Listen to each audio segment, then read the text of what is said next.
Hey guys, Miss Cool Beezy here, and I will get to this in a second, but I just want to say that I'm so very happy. I did my first Texlax yesterday, and it turned out wonderful.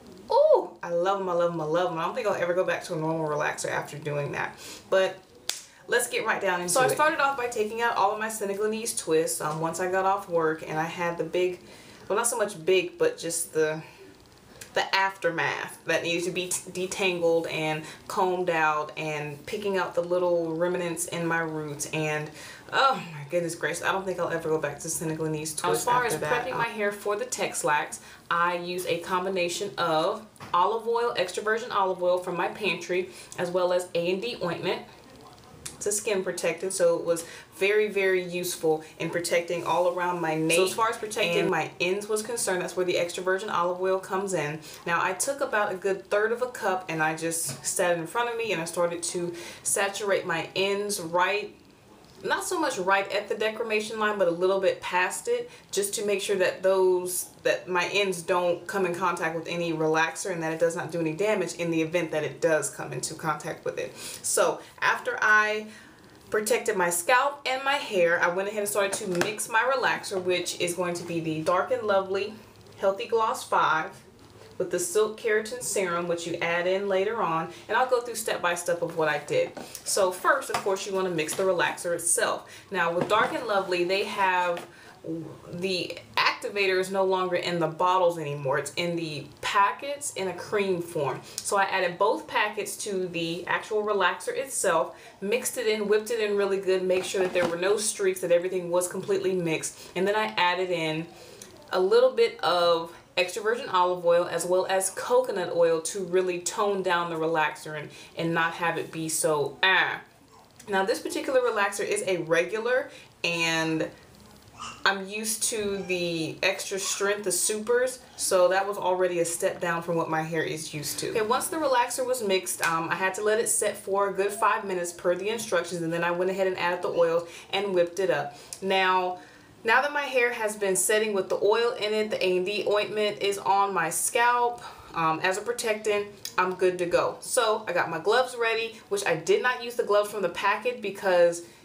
they're kind of a one-size-fits-all. You know how they are. The big plastic ones, they don't really ever fit your fingers unless you have big hands. So I picked up a pair of non-latex gloves from my job and used those instead. I began to part my hair out using my fingers, slowly detangling as I went. I split my hair into two sections, and I started applying the Texlax in the middle of my head, which is the coarsest and does take the longest to take a relaxer, period. So once I worked my way through that, making sure not to really go too far down my ends, that way I don't overlap on relaxers, and then I worked my way out toward the front, then toward the back. I hit up my edges and then finished off with the side areas and the back perimeter.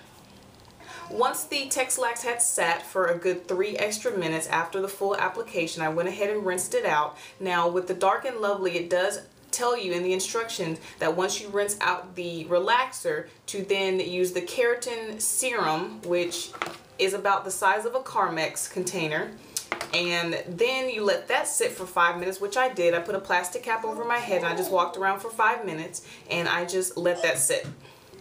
Once the keratin serum was rinsed out of my head, then the instructions do tell you to go ahead and neutralize and make sure that you get all of the relaxer out. Because it is the color coded, it will turn pink if there is any relaxer left in your hair. So that was what I was really focusing on looking at, making sure there was no pink rinsing out. And if there was, that means the relaxer is going. Now, once everything was rinsed out, I kind of let my hair air dry for a little bit, and then I started to add my oils.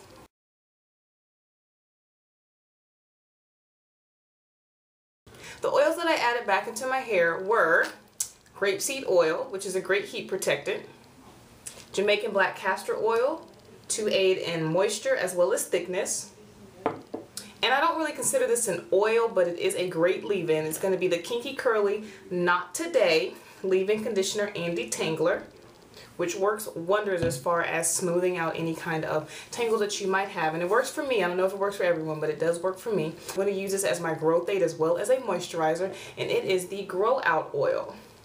Now this is the 1 ounce container. I will have to buy some more because as you can see, it's already right there, and that's after just 1 application. So definitely going to try to use that for a solid 2 months to see if it does do what it says it does. It's gonna help your hair grow out in a rapid pace. So that will replace my MN mixture. Sadly, I have to set that aside, but I will definitely go back to it if the grow out oil does not give me the results that I'm looking for.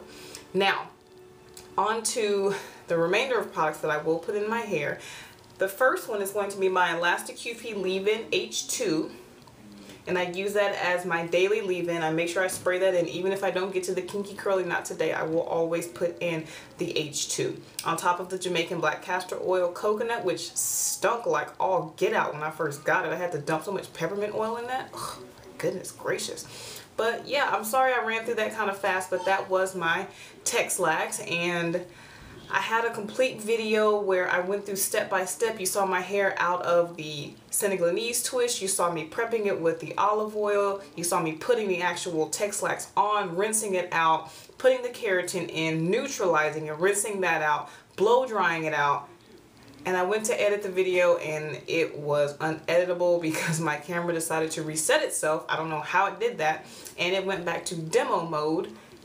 And you can't really edit anything that you cannot edit anything that's recorded in demo. Next go round, I definitely will keep the olive oil as a protectant, but keep it out of the actual relaxer itself and just stick with the coconut oil. Now, as far as the relaxer, once I mixed the activator packets and added the oils, it definitely thickened it up to the point where I only ended up using half. So I still have the coconut and extra virgin olive oil mixture right here, which I do plan on using the next time I Texlax, since I do have a good amount of that left. But after that, I will only use the coconut oil to kind of lessen the severity of the relaxer itself. I mean, that was a lot. It was jumbled. I'm sorry. If you have any questions or comments, please feel free to inbox me or leave a comment below. Please let it be constructive. Please, please, please let it be constructive. I'm not one to accept non-constructive. This is what you should do. This is what I did. This is what worked for me. This is how you do it type comments. You're not going to tell me what to do. You can suggest something, but if you tell me, I'm going to ignore you. Just saying. But yeah, I plan on using very, very, very low manipulative styles, i.e. pulling it all back into a bun, or as it is right now, it's kind of turned up with a bobby pin, a really loose pinning, and using my satin bonnet that I got from the hair store.